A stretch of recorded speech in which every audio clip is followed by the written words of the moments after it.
தற்போது வந்துள்ள மற்றொரு செய்தி, 15 நிமிடம் கழித்து சீமான் அங்கு காவல் நிலையத்திற்கு வருமாறு அங்கு விசாரணை அதிகாரி அன்புக்கரசன் தலைமையிலான அந்த காவல்துறையினர் தெரிவித்ததாகவும் இப்போது தகவல் வந்திருக்கிறது. இதனால் சீமான் விசாரணைக்கு ஆஜராவதில் மேலும் தாமதமாகக்கூடும் என எதிர்பார்க்கப்படுகிறது. மேலும் அவர் இப்போது வடபழனியில் இருந்து செல்லும் பொழுது அந்த ஏவிஎம் அவென்யூ பக்கத்தில் அருகில் அவரது கார் நிறுத்தப்பட்டு இந்த தகவல் அவருக்கு தெரிவிக்கப்பட்டதாக கூறப்படுகிறது. சென்னை மேற்கு இணை ஆணையர் கல்யாண் மற்றும் கோயம்பேடு துணை ஆணையர் அதிவீர பாண்டியன் உள்ளிட்டோர் தலைமையில் அங்கு 300க்கும் மேற்பட்ட போலீசார் குவிக்கப்பட்டு இருக்கின்றனர். ஒருவேளை சீமான் விசாரணைக்கு ஆஜராகும் போது அங்கு நாம் தமிழர் கட்சியின் தொண்டர்கள் நிர்வாகிகள் போராட்டத்தில் ஈடுபடுவதை தடுப்பதற்கும் அந்த ஆற்காடு சாலை மக்கள் நெருக்கடி மிகுந்த மிக முக்கியமான சாலை என்பதால் பொதுமக்களின் போக்குவரத்துக்கு அங்கு இடையூறு எதுவும் ஏற்படாமல் இருப்பதற்காகவும் இந்த நடவடிக்கை மேற்கொள்ளப்பட்டிருப்பதாக கூறப்படுகிறது.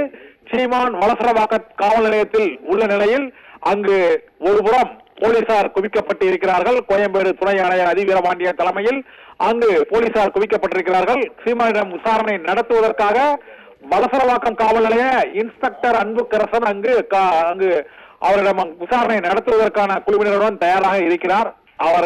அவரிடம் நடிகை விஜயலட்சுமியிடம் காவல்துறையினர் பெற்ற வாக்கு மூலம் அவர் சொன்ன புகார் தகவல்கள் ஆகியவற்றின் அடிப்படையில் அங்கு விசாரணை அதிகாரி அன்புக்கரசன் சீமானிடம் விசாரணை நடத்துவார். விஜயலட்சுமி அளித்த பல்வேறு ஆவணங்கள் மற்றும் அவரது வாக்குமூலங்களும் சீமான் அதற்கு அளிக்கும் பதில்களும் ஒப்பிடப்பட்டு அந்த பதிலில் திருப்தி அடைந்தால் அவர் வீட்டுக்கு செல்லலாம். விசாரணை அதிகாரி அன்புக்கரசன் நினைத்தால் சீமானை கைது செய்யலாம். அதனால் எது நடக்கும் என்பது தொடர்பாக இப்போது இன்னும் சற்று நேரத்தில் அந்த தெரிய வரும். ஆனால் காவல் நிலையத்தில் இன்னும் சில நிமிடங்களில் சீமான் வலசரவாக்கம் காவல் நிலையத்திற்குள் செல்வார் என்று எதிர்பார்க்கப்படுகிறது.